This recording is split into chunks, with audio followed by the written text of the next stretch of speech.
Desde la llegada de Cristóbal Colón a las Américas en el año 1492, España empezó a ocupar más y más territorio en el Nuevo Mundo para su gran imperio español. Se consideraba uno de los países más poderosos en todo el mundo.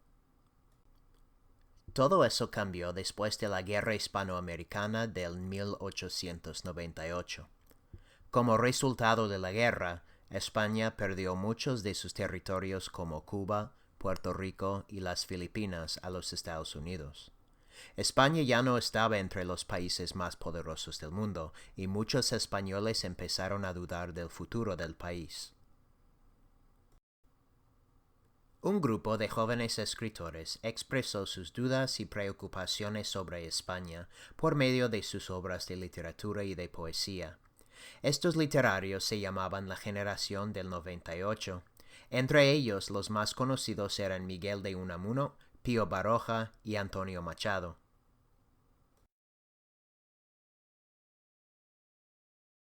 Entre los años 1898 y 1931, el gobierno español seguía deteriorándose hasta que la cabeza de la monarquía, Alfonso XIII, renunció y el dictador Miguel Primo de Rivera llegó a poder. Creía él que los políticos causaron la mayoría de los problemas en España y que era mejor seguir sin ellos. Su lema decía así: país, religión, monarquía. Muchos opinaban que los ideales de Primo de Rivera eran mal pensados e inefectivos.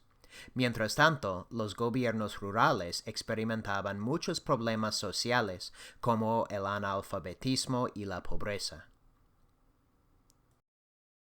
Los que querían mejorar estas situaciones sociales en España se llamaban la Frente Popular, un grupo político encabezado por Manuel Azaña.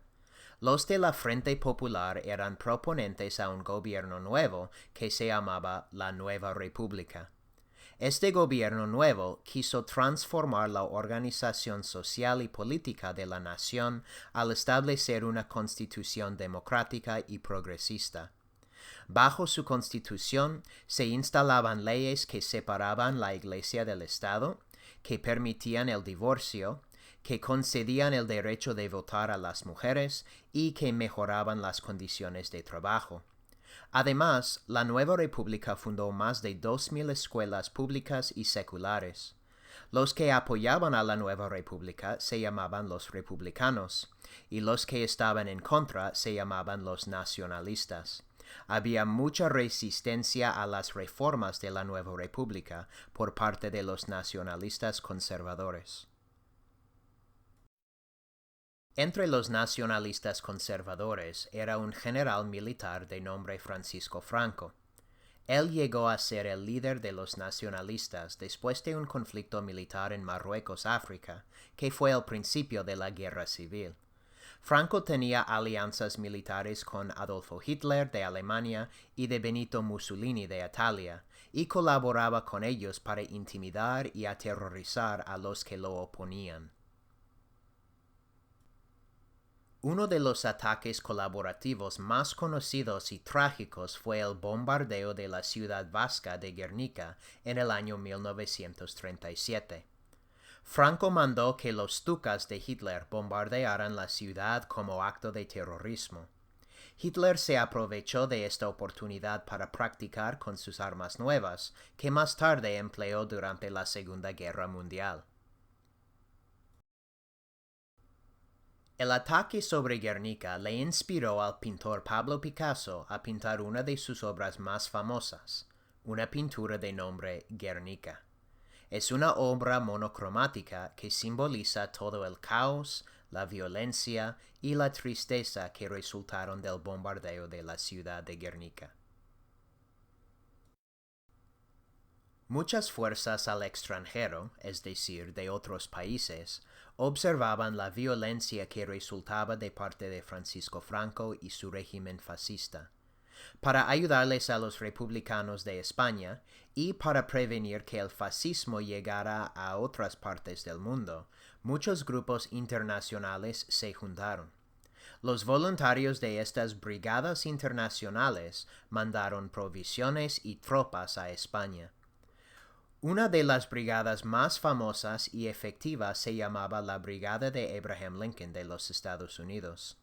El grupo se llamaba así para honrar los ideales democráticos que apoyaba Abraham Lincoln.